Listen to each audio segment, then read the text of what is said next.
noite a todos. Boa noite. É um prazer estar aqui, a casa cheia, muito linda a casa de vocês, parabéns. Cada vez que eu conheço um grupo espírita novo, eu fico muito emocionada, é tudo um pouco diferente do que a gente se acostuma, né? Mas muito bonita, sim, fiquei muito feliz em conhecer vocês. E espero, assim, que o nosso estudo seja bastante proveitoso, né? Eu vou falar de um tema que chama-se valorização da vida. Esse tema foi escolhido por mim porque na época da pandemia eu faço o estudo do ESG, sou facilitadora no GELC, e a FEB, dentro de toda a reformulação que ela fez nas apostilas desse estudo, o ESG, que é Estudo Sistematizado da Doutrina Espírita, ela incluiu um roteiro. E ela compilou outros, reduziu, mas esse foi o único roteiro que eles acrescentaram depois de anos. E aí esse roteiro era a valorização da vida. Como eu estava finalizando uma turma e os tomos que nós tínhamos, os livros eram antigos, não incluía. E aí eu li e resolvi fazer, né, um dos últimas aulas, esse roteiro. E aí agora nos roteiros novos, nos livros novos já inclui. E eu achei bem interessante porque ele é um tema que ele é um manancial para a gente realmente saber como lidar com certos assuntos que são assuntos corriqueiros na vida de quase todo mundo aqui e assuntos um pouco polêmicos, né? Então, é uma oportunidade que nós temos de ver a posição da doutrina espírita perante esses assuntos e como a gente pode ter, né, um manancial de orientação para as pessoas que possam, em algum momento, estar passando por situações que nós vamos ver. Lembrando que todo estudo é trazido dentro da doutrina, da visão do Espiritismo, né? Então eu abordei o livro que é o ESG, que eles compilam algumas partes ligadas ao Livro dos Espíritos, ao Evangelho segundo o Espiritismo, e um livro do Leon Denis que eu trouxe, que é o Problema do Destino, do Ser e da Dor, que é bem interessante, que ele abrange também uma parte do assunto que eu vou falar com vocês.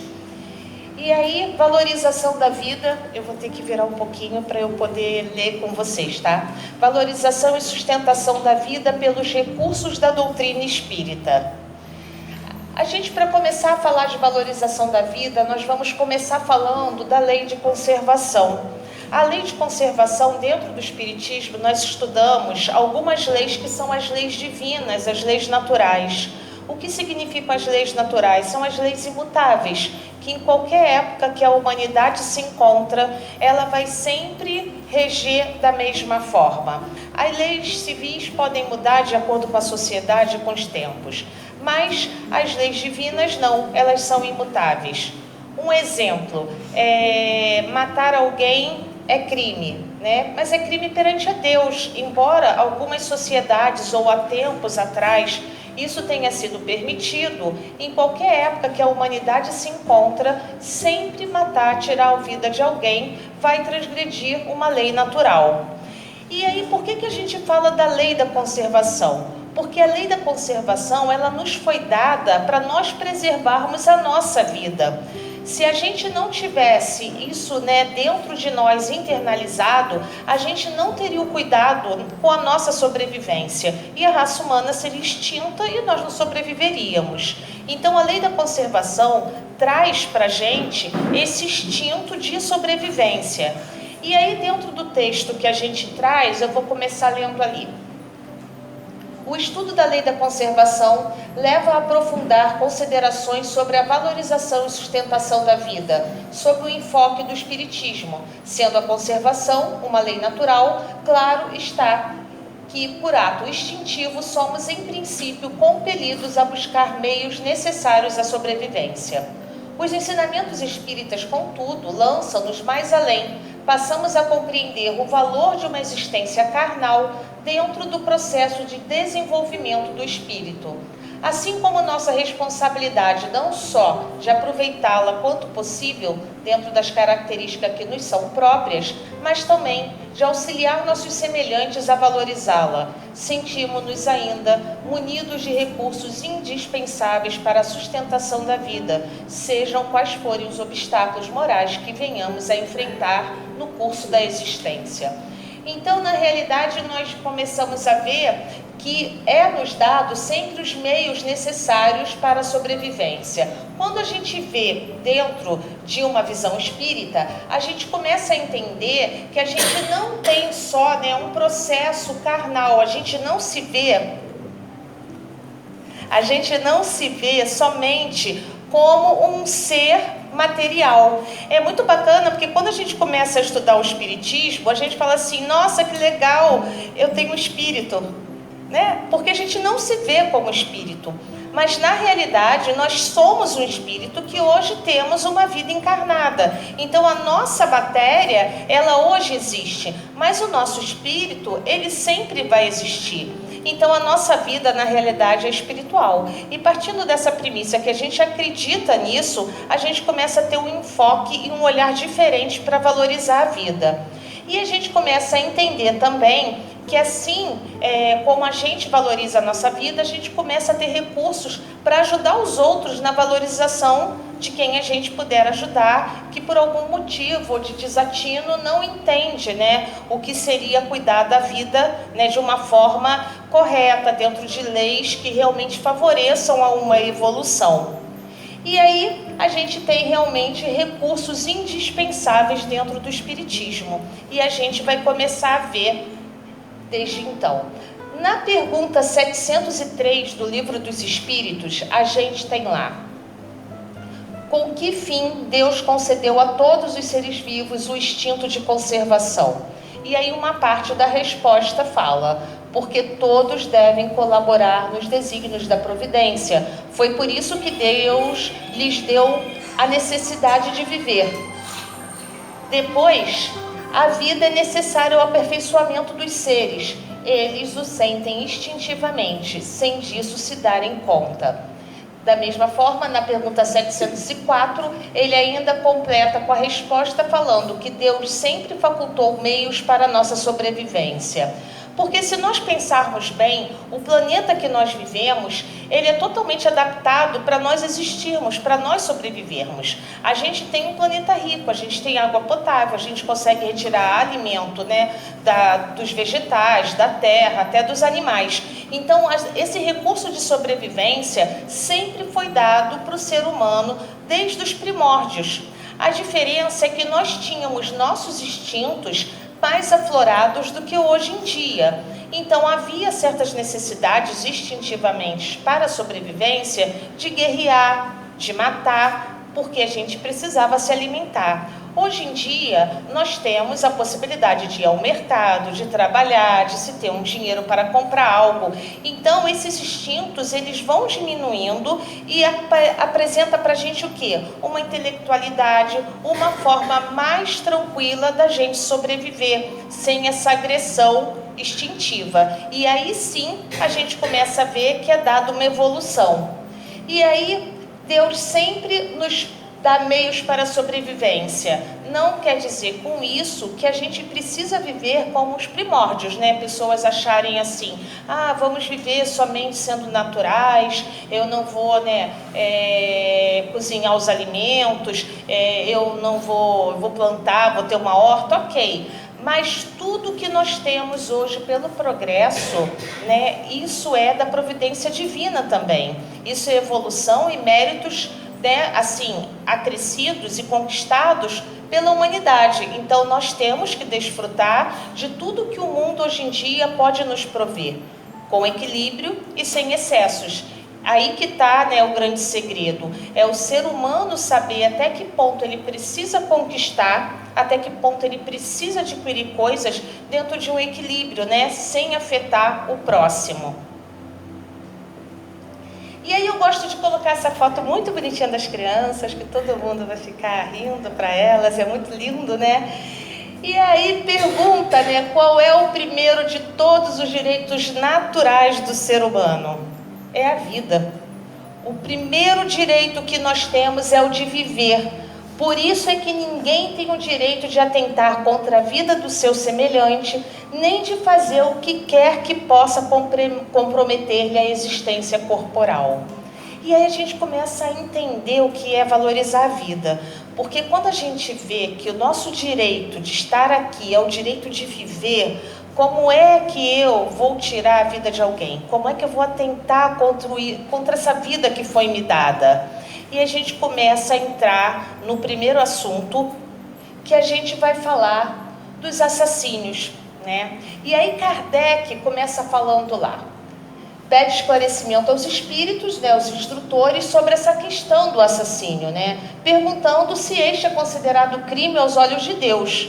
E aí a resposta, lógico, dos espíritos é falar, grande crime, pois aquele que tira a vida ao seu semelhante corta o fio de uma existência de expiação ou de missão. Aí está o mal.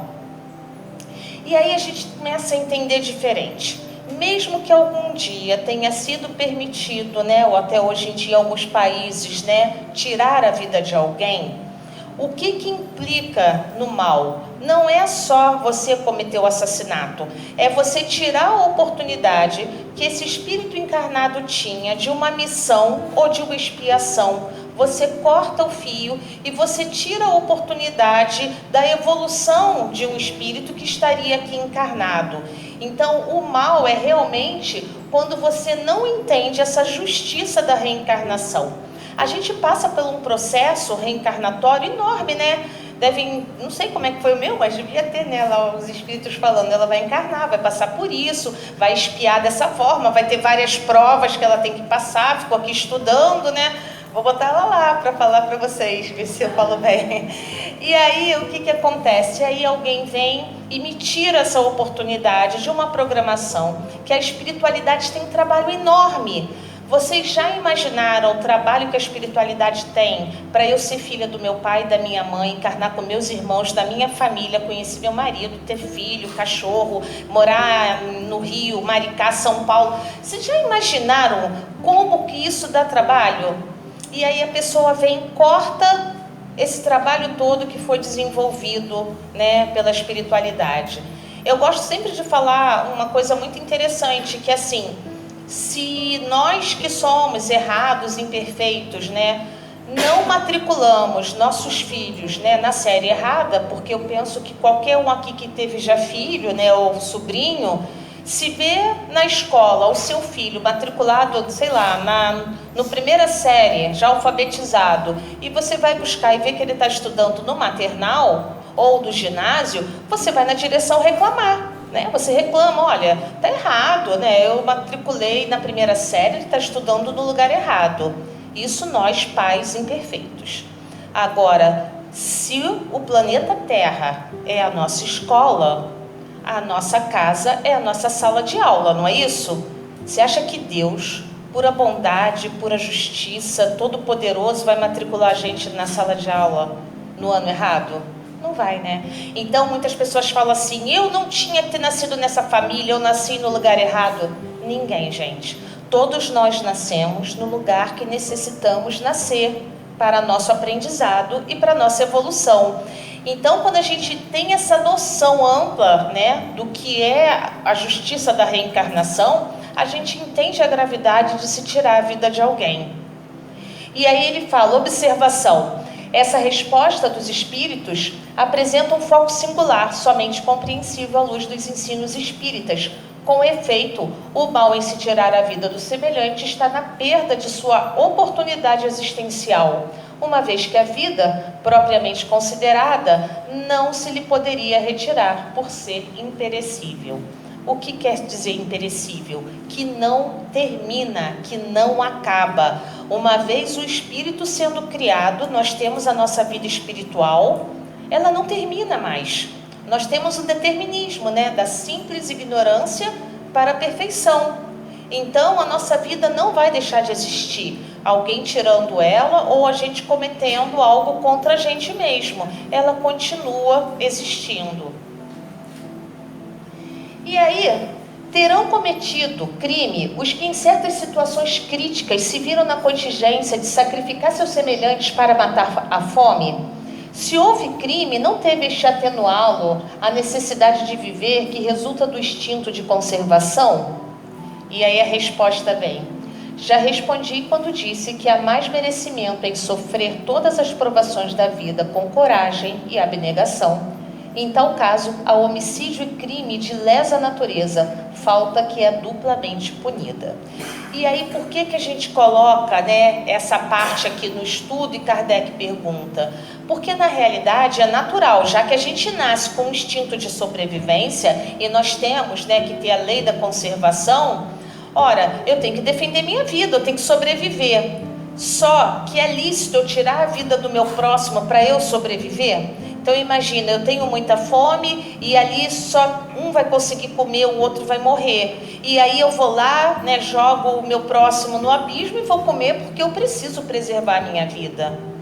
Aí que tá, é errado. Por quê? Porque na realidade, se a gente tem confiança em Deus e se a gente sabe que a nossa programação reencarnatória pode se findar ali, a gente tem que acreditar que Deus está no comando. Então eu não vou tirar a vida de alguém. Se chegou a minha hora, eu tenho que acreditar que é a minha hora, acreditar que a vida realmente é imperecível e deixar Deus agir da forma que tem que ser, né? E se o próximo é que tiver que continuar existindo, que ele fique. Então, quando a pessoa pensa em tirar a vida de alguém para se manter vivo, né, é uma falta dupla. E aí, por que eu coloco o elefantinho ali tentando socorrer a ovelha? Porque existe uma palavra aí que ele fala que é abnegação. E a abnegação é isso, sabe? É você se colocar no lugar do outro sem pensar em você. É você dar a sua vida pelo outro, é você sair correndo. Tadinho, o elefante, gente, vocês acham que aquela pedra vai quebrar? É possível, mas ele não pensou nisso. Ele saiu correndo, deu a tromba para a ovelhinha atravessar que estava em perigo. Então a abnegação é esse sentimento que a gente tem que ter, sabe? É se colocar em prol de defender a vida de alguém ou de lutar pela vida de alguém, esquecendo da nossa e não nos colocarmos em primeiro lugar em situações como essa. E aí, dessa forma, né, na nossa existência física, a gente deve sempre preservar, né, cumprindo o seu plano de reencarnação. Se em virtude de nosso livre-arbítrio lhe impusermos tal perda, ou mesmo se comprometermos essa existência de algum modo, estaremos infringindo a lei divina, submetendo-nos ao princípio da lei de causa e efeito, com as consequências inevitáveis do nosso ato.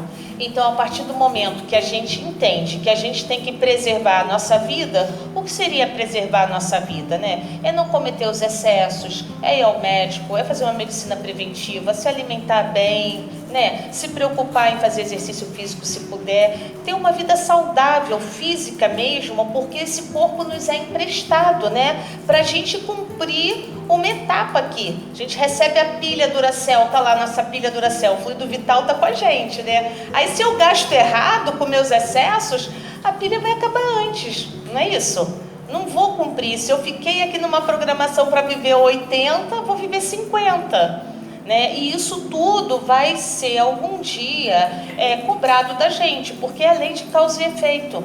Não é uma maldade, não é uma injustiça. Somos nós mesmos que provocamos, às vezes, esses débitos, né? E os nossos problemas físicos que mais tarde a gente vai ter que sanar de alguma forma. E aí, se a gente vem com um processo para durar um tempo e durar menos, olha quanta coisa que a gente deixou de cumprir, né? Esses 30 anos que eu prejudiquei, vou ter que cumprir em outra reencarnação. Então, quando a gente fala em valorização da vida, se preocupar com essa vida que nos foi dada nesse momento. E aí a mesma lógica transparece quando se trata da própria existência. Tudo aquilo que fizermos apressando o fim de nossa reencarnação será considerado igualmente uma transgressão à lei divina. Assim é que o homem não possui o direito de dispor de sua vida, somente a Deus cabe o direito. O suicídio é uma transgressão da lei natural, e aí a vida é imperecível. Sabendo e partindo do princípio que nós acreditamos que a vida é imperecível, que a gente acredita na vida espiritual primeiramente, o que isso quer nos dizer? Que não adianta muitas vezes a pessoa achar que vai acabar com o sofrimento, com uma dor, acabando com a sua vida, que a vida não acaba. Então, quando a gente tem essa consciência espírita, a gente começa a ter realmente noção que o suicídio é uma transgressão a uma lei natural e é uma falta gravíssima. Por que é uma falta gravíssima? Porque, na realidade, a partir do momento que a gente tem uma programação para viver 80 e tira a vida aos 30 ou aos 50, né, o nosso fluido vital continua ali, né? Estaria ali para existir mais esse tempo. E a gente, às vezes, né, por negligência, por falta de maturidade, por insanidade, cometendo uma situação dessa, vai ter depois um comprometimento quando tiver, né, na parte desencarnado. Mas aí é importante também lembrar de uma coisa quando a gente começa a falar agora de temas como esse, né, do suicídio, do assassínio. O Espiritismo, ele não é julgador. O Espiritismo não julga ninguém. O Espiritismo esclarece. Então, é lógico que pode existir no nosso meio muitas pessoas que já tenham cometido homicídio, que já temos parentes que tenham, né, cometido suicídio, e a gente não está aqui julgando esse espírito ou essa pessoa. A gente está aqui orientando e dando para vocês manancial, segundo a doutrina espírita, para esclarecer pessoas que em algum momento possam estar com essa dificuldade de entendimento e o quanto que a doutrina espírita pode ajudar a uma pessoa como essa não cometer erros que vão criar débitos para ela, às vezes, em reencarnações para frente. E aí, falar de suicídio é muito importante falar da dor. E eu trouxe esse livro do Leon Denis, que ele fala ali, né, da responsabilidade, né, o problema do mal, justiça e responsabilidade.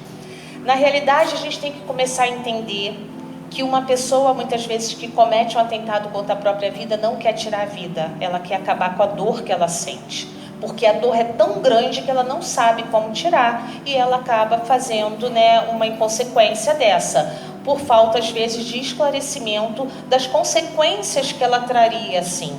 Mas no fundo, por isso que eu digo, a doutrina não julga, ela tem que esclarecer. E nós temos que ter esse esclarecimento de um espírito que pode cometer o suicídio. Ele nem sempre quer tirar a vida, porque a vida não termina, ele não entende isso, ele só quer eliminar uma dor. E aí Leon Denis, ele nos apresenta uma coisa muito interessante quando ele fala da dor. Nesse texto ele fala assim, que a alma deve conquistar um por um todos os elementos, todos os atributos de sua grandeza, de seu poder, de sua felicidade. E para isso precisa do obstáculo da natureza resistente, hostil, mesmo da matéria diversa, cujas exigências e rudes lições provocam seus esforços e formam sua experiência.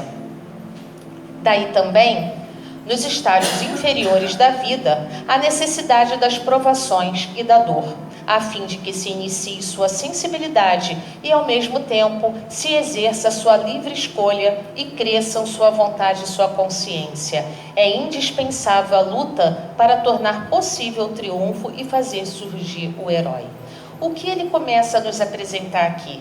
Que muitas vezes a gente não acorda pelo amor. É preciso, não tem ditado? Não foi pelo amor, foi pela dor? Eu conheci o Espiritismo pela dor, não foi pelo amor. Eu comecei a fazer ginástica pela dor, não foi pelo amor. Eu comecei a me alimentar, eu fui emagrecer. Não é assim? A gente escuta várias pessoas falando. Eu parei de me alimentar assim, poxa, pela dor, porque eu fiquei doente. Então, muitas vezes, essa dor nos vem para nos causar essa sensibilidade e nos acordar, nos dando energia para a gente modificar as atitudes.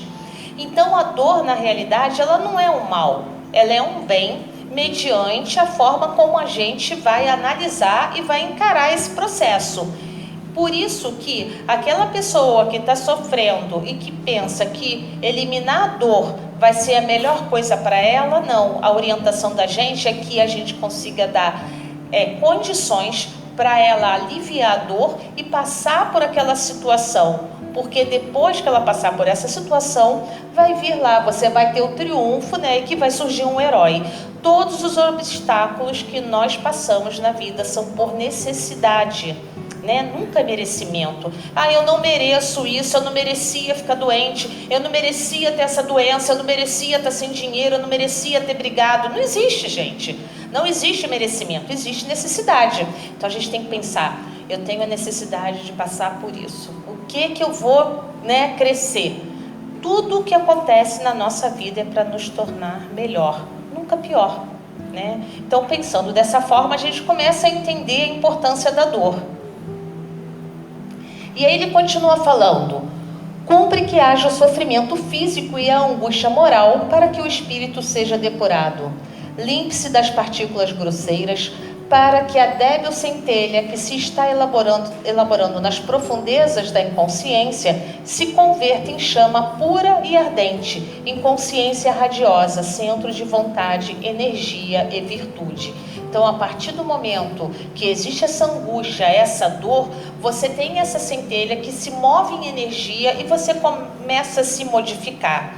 Só para vocês entenderem um pouco mais, Leon Denis ele foi um expoente do espiritismo, né? Na época que Kardec fez a codificação espírita, ele não fez isso sozinho. Existia na França, né, vários expoentes, vários catedráticos que estudavam também e que davam veracidade ao espiritismo. Leon Denis foi um desses espíritos encarnados aqui na época de Kardec e que escreveu várias obras que completam o espiritismo. Então, esse livro dele, em que ele fala direto do espiritismo e como a gente pontua o nosso pensamento, como a gente entende, né, lidar com a dor e com os sofrimentos, a gente vê, né, como que é um espírito iluminado que nos deixou essa bagagem de livros para acrescentar. Então é importante, né, saber assim os livros que a gente lê e quem foi cada um, né, para dar a importância, né? Leon Denis foi um grande espírito encarnado. Então ele tinha tudo que ele escrevia aí, que não foi psicografado, como lema realmente de vida, do que ele acreditava que era necessário um ser humano passar. E aí ele ainda fala que a alma criada, perfeita, como querem certos pensadores, seria incapaz de aquilatar e até de compreender sua perfeição, sua felicidade. Sem termos de comparação, sem permutas possíveis com seus semelhantes perfeitos, quanto ela, sem objetivo para sua atividade, seria condenada à inação, à inércia, o que seria o pior dos estados. Porque viver para o espírito é agir, é crescer, é conquistar, sempre novos títulos, novos méritos. Para gozar da abundância, é preciso ter conhecido as privações. Para apreciar a claridade dos dias, é mistério haver atravessado a escuridão das noites. A dor é a condição da alegria e o preço da virtude, sendo esta última o bem mais precioso que há no universo. Palavras de Leon Denis. Depois que eu li essa última frase aqui, eu podia encerrar o estudo e ir embora, né? Porque assim, se a dor leva a gente à virtude, e a virtude é o bem mais precioso do universo, e a gente não quer sentir dor, como é que nós vamos ser virtuosos? Olha o que ele nos traz, olha que texto lindo, né? E aí ele fala que se nós nascêssemos perfeitos, nós nem daríamos conta que nós éramos perfeitos. Nós íamos viver na inércia, a gente não ia ter comparação. Então, se a gente não sabe o que é um dia claro, a luz, a energia, né? A gente só sabe que é legal acender a luz porque a gente já viveu na época das trevas. Então, precisa haver uma comparação para você entender o que são as suas conquistas para o progresso e para a melhora. E aí, quando a gente vem entender que a dor nos impulsiona, nos faz sair do lugar e nos leva para conquistar virtudes, e que a virtude é o bem mais precioso do universo, olha como que o nosso entendimento muda daqui para frente quando a gente vai passar as necessidades da nossa vida. Uma vida pequenininha, né? Porque a gente tem muito tempo, né? Muitas encarnações, né? Então, a gente consegue finalizar essa parte do suicídio falando que o suicídio, porém, não ocorre exclusivamente por um ato voluntário, pode ser fruto de descuidos continuados em relação à nossa integridade física, é o que os espíritos superiores chamam do suicídio moral.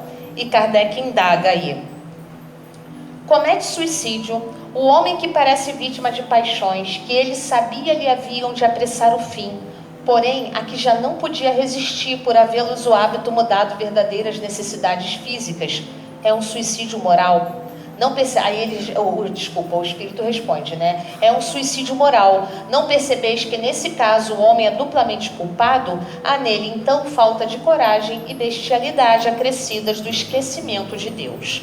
O que ocorre? Existem situações em que o homem está tão impregnado dos seus vícios carnais, tão impregnado, né, densamente aqui, que na realidade, se ele não comete, né, e não pratica os seus vícios, ele entra em abstinência, ele não consegue, né, deixar de cometer certos vícios. Isso em todas as situações, físicas e morais, né? E então ele pergunta, mas uma pessoa dessa que na realidade já comprometeu, né, a parte física, poxa, não vai ser atenuado porque ele não consegue deixar de ser vicioso? E ele fala que não, que na realidade ele é duplamente culpado. Por quê, gente? Tem lá, né, uma resposta dos espíritos que fala que, né, não existe arrastamento irresistível. Então a gente tem que dizer não, porque se a gente diz não e deixa de fazer. Então é o nosso livre-arbítrio que vai determinar esse ponto do não e do sim. É porque como nós sentimos prazer em vários vícios, a gente sabe que é errado, mas a gente se compraz. E aí, por a gente, né, ter satisfação nisso, a gente prefere, né, nos colocar nessa situação que não consegue deixar de fazer, que está muito comprometido. Aí, né, o espírito ainda fala assim, que na próxima encarnação eu deixo, né? A gente sempre fala isso, né? Eu não consigo não, eu não estou elevada a esse ponto, eu não vou deixar de ser assim. Isso, só na outra encarnação, gente, eu não consigo. Que isso, gente? Claro que a gente consegue. O verdadeiro espírita é o quê? É aquele que se compromete em todos os dias combater as suas más inclinações, não é isso? As nossas más tendências. Todos nós aqui, se fecharmos os olhinhos assim e pensarmos, né, em coisas ruins da gente, a gente consegue saber quais são as nossas más tendências e más inclinações. É que a gente não aceita. E o nosso orgulho, o nosso egoísmo não deixa a gente lutar contra elas. E aí é mais fácil a gente ficar dando desculpa. Então, na realidade, né, atentar moralmente contra a gente é um suicídio mesmo, moral. Então, a disciplina do nosso pensamento, o deixar de pensar em coisas, em atos, modificar, né, o nosso pensamento, já é combater uma má tendência. E aí, constitui crime a provocação do aborto? E aí a gente agora começa a entrar, né, em temas polêmicos, né? E aí vou relembrar que o Espiritismo não julga. Ele somente, dentro da visão e da doutrina espírita, nós vamos dizer se é crime ou se não é. Mas se alguém tiver conhecido ou tiver feito, nós não estamos aqui para julgar. E outra coisa também, não quer dizer que alguém que já tenha cometido tem que, né, no arrependimento, viver em depressão para o resto da vida, porque existem crimes que são irreparáveis. Você não tem como matar alguém e falar assim, agora volte à vida e a pessoa volta a viver. Existem coisas que a gente fez na nossa vida que são irreparáveis. E como que se repara? Fazendo bem, fazendo caridade, praticando bem. É dessa forma, é perdoar, nos perdoar, fazer uma autoanálise, o arrependimento. A reparação está em praticar o bem. E aí, né, os espíritos respondem: há crime sempre que transgredis a lei de Deus. Uma mãe ou quem quer que seja cometerá crime sempre que tirar a vida de uma criança. Por isso que impede uma alma de passar pelas provas a que serviria de instrumento o corpo que se estava formando. Então a gente já falou, a gente tira a oportunidade de um espírito que estaria reencarnando, ou de um missionário, ou de um que viria espiar e passar por provas. Pode passar. Aí, outro assunto polêmico, a pena de morte, né? A gente está falando de valorização da vida, né? O que se fala da pena de morte? Na realidade, o Espiritismo é totalmente contra a pena de morte, embora que em alguns locais do mundo, ainda do planeta, é aceito e é permitido. Por que a gente é contra? Porque dentro da doutrina espírita é como se você abrisse a porta para um espírito se arrepender e tirasse essa oportunidade. A partir do momento que você encarcera alguém que praticou um crime, você está dando a oportunidade dele do arrependimento, da reparação, de se refazer. Mas a partir do momento que você retira essa vida, ele não consegue ter esse tempo. Então é você abrir a porta do arrependimento e tirar. E aí os espíritos dizem que tal penalidade desaparecerá da legislação de todos os povos, que sua supressão assinalará um avanço para a humanidade. Então vai chegar um dia que realmente nós não vamos mais ter a pena de morte no mundo. E quando isso acontecer, a gente sabe que a gente passou por um estágio já de progresso.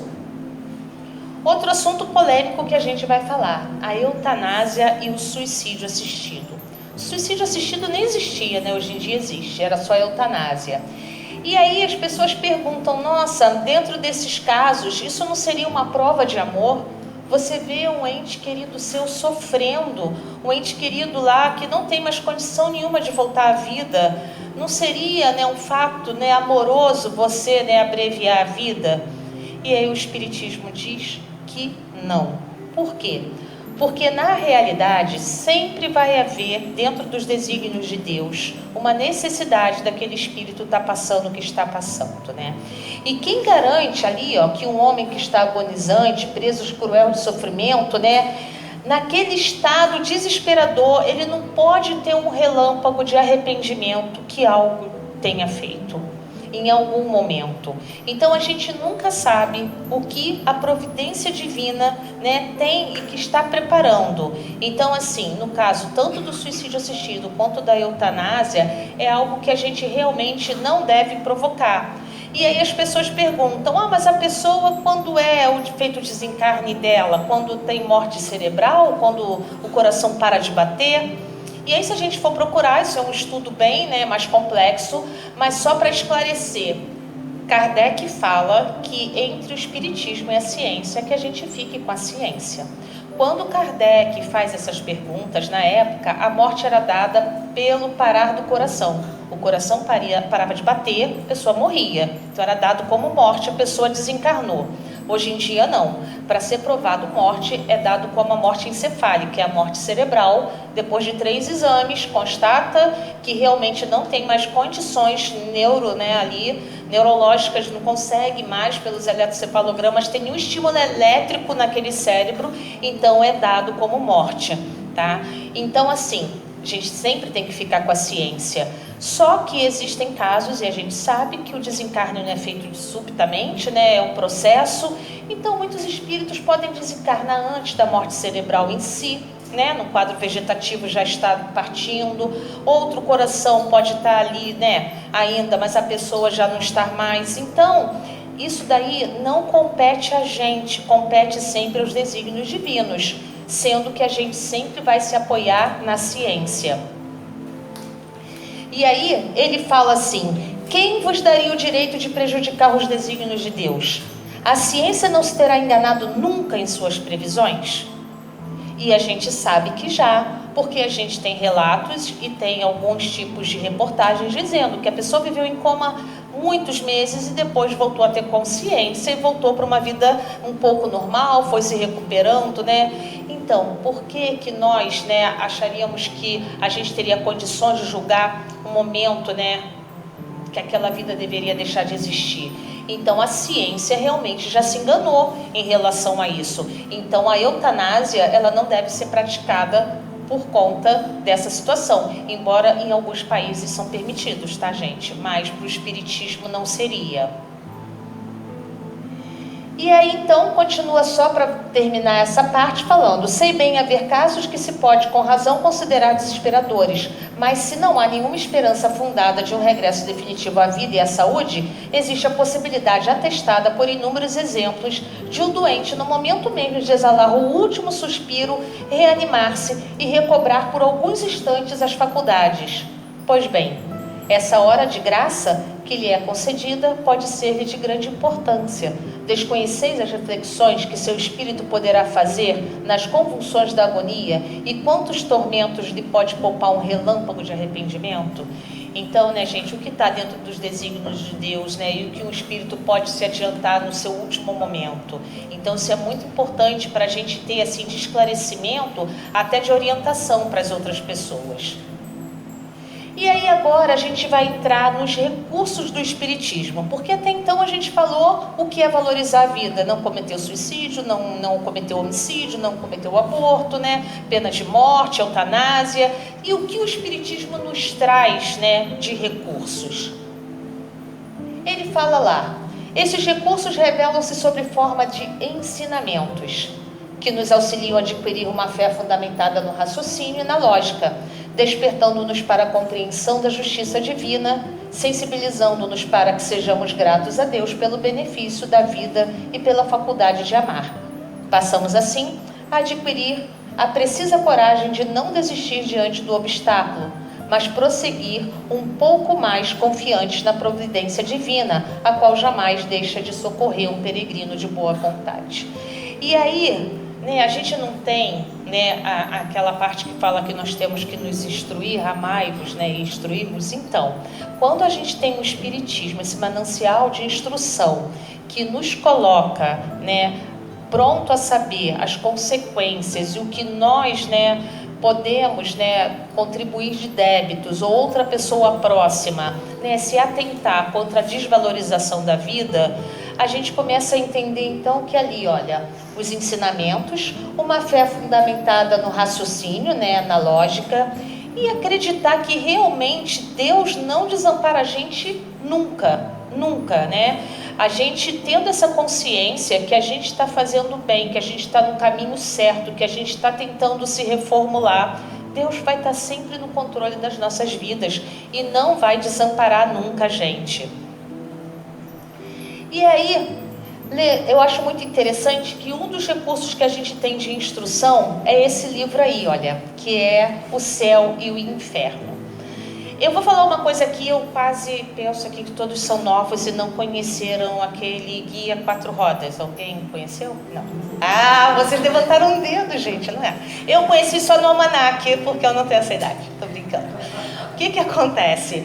Vocês lembram quando a gente queria viajar antigamente de carro, comprava aquele mapa no jornaleiro, traçava de caneta, pegava o Guia 4 Rodas e falava assim: a gente vai para Itaipava. Ih, olha, tem um restaurante. Ai, olha, tem esse hotel. Liga para lá. Será que tem vaga? Reserva. Não era assim? E a gente pegava aquele livro, que aquilo era pra gente, nosso mapa, de viagem. A gente queria passear, queria descansar, comprava o mapa, comprava o livro e não tinha internet. E aí hoje em dia o que a gente faz? Hoje em dia a gente tem o Booking, tem o Uber que faliu, tem 1, 2, 3 milhas. A gente vai para a internet, não faz a mesma coisa? Ah, vou para tal lugar, vou ver se tem hotel, vou ver se tem cachoeira, estava a fim de ir para uma praia, quero ir para um restaurante legal. É assim que a gente faz, Então a gente sabe para onde a gente está indo de acordo com o que a gente lê e observa. Céu e Inferno apresento a vocês o livro do viajor. Se vocês querem saber para onde vocês vão, é só vocês lerem ali, depoimentos de criminosos, arrependidos, de espíritos endurecidos, de espíritos felizes, medianos, sofredores, suicidas e em expiação terrestres. Alguém aí deve parecer com algum desses? Eu acho que não, Nós somos, não tem espíritos de luz ali, tem só os felizes. Gente, nós estamos numa dessas classes. E o legal desses depoimentos é porque se a gente chegasse no céu e no inferno e visse somente ali depoimentos de espíritos felizes, forjado, a gente vai pro céu. Ou então, poxa, só espíritos infelizes, só os sofredores. Mas não é. Ele vai ter ali vários depoimentos. Então, se a gente quiser saber para onde a gente vai, é só saber aonde o nosso pensamento está. Aonde eu estiver pensando, o que eu estiver atraindo, o que eu estiver sintonizando, é para onde eu vou na hora que eu desencarnar. Então, mediante a minha vibração, a minha condição moral que eu me coloco na Terra, é para onde eu vou viajar quando eu desencarnar. Então, quando a gente tem esse livro aí, que é um livro assim riquíssimo, a gente começa a entender que qualquer pessoa que pensar em atentar contra a própria vida, vai lá, opa, vou ver o que os suicidas passam. Aí eu estou sofrendo, peraí, vou ver o que os sofredores passam, entendeu? É o livro que a gente tem lá, o Guia 4 Rodas, para a gente saber para onde a gente quer ir quando estiver no momento da nossa passagem. Então, isso é um recurso que o Espiritismo nos dá, Não é forjado, a gente sabe da seriedade de todo esse estudo. E aí, a gente vem lá, que o Espírito tem, assim, vários motivos a contrapor a ideia do suicídio. A certeza de uma vida futura, em que sabe se ele será tanto mais ditoso quanto mais inditoso e resignado haja sido na terra.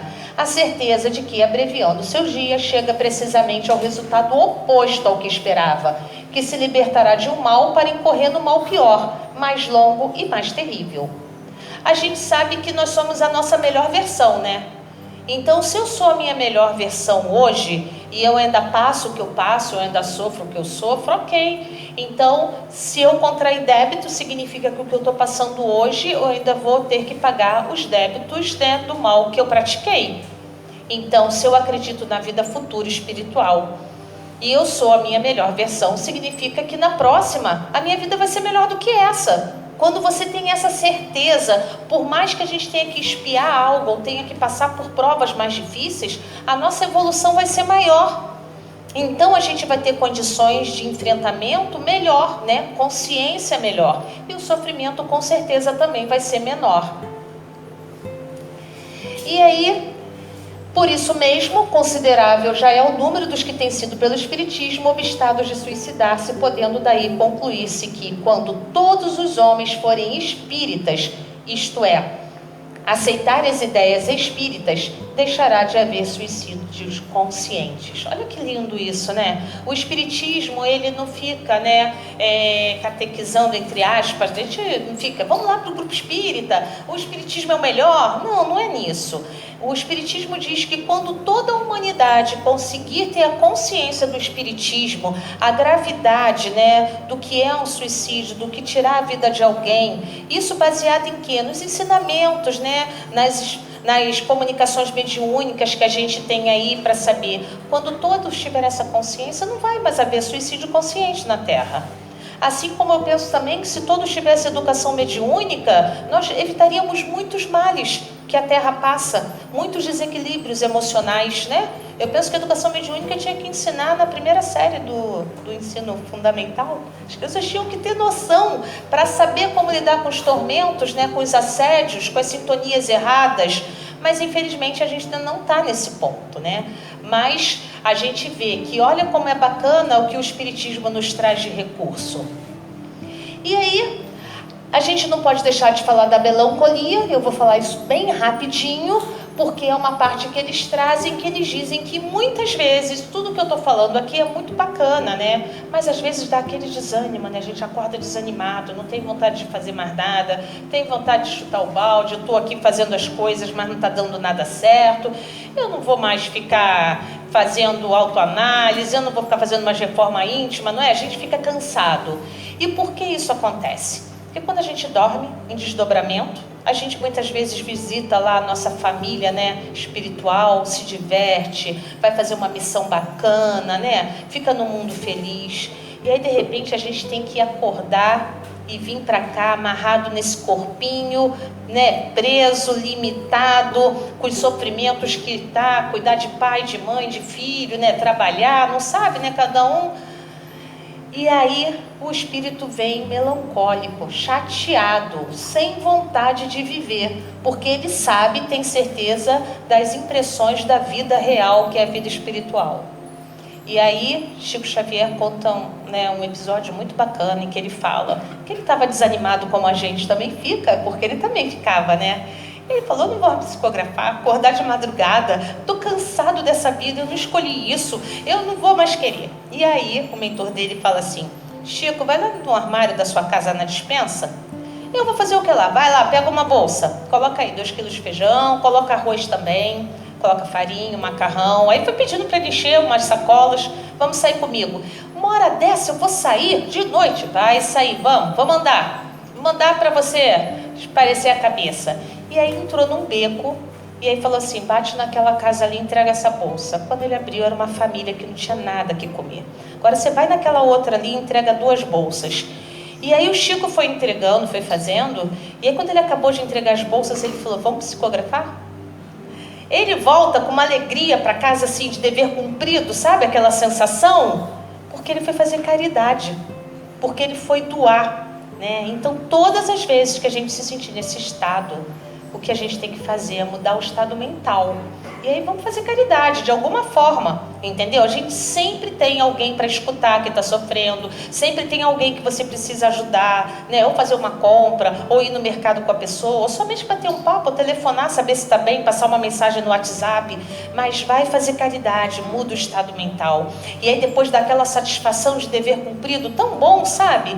Que aí você não tem mais estado melancólico. E aí, para terminar, eu trago um texto aí do Leon Denis, em que ele fala da nossa doutrina. Ele fala que a doutrina das reencarnações aproxima os homens mais que qualquer outra crença, ensinando-lhes a comunidade de origens e fins, mostrando a solidariedade que os liga a todos no passado, no presente e no futuro.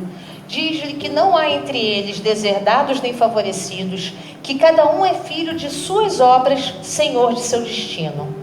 Nossos sofrimentos ocultos ou aparentes são consequências do passado, ou também a escola austera, onde se aprende as altas virtudes e os grandes deveres. É nesse trabalho de aperfeiçoamento que aparece a utilidade, a importância das vidas de provas, das vidas modestas e despercebidas, das existências de labor e dever para vencer as paixões ferozes, o orgulho e o egoísmo, para curar as chagas morais. Compreendemos melhor a necessidade do regresso à carne para resgate e purificação. Então, esse texto maravilhoso, né, que Leon Denis coloca, o que ele nos mostra? Que quando a gente entende que a gente está aqui no processo de purificação e de resgate, né, que nós somos, né, o Senhor das nossas obras e do nosso destino, a responsabilidade que a gente tem. E aí, um dos recursos mais importantes de todos, o que eu acho do Espiritismo, é a prece. E aí Leon Denis fala que pela prece humilde, breve, fervorosa, a alma se dilata e dá acesso às irradiações do bem.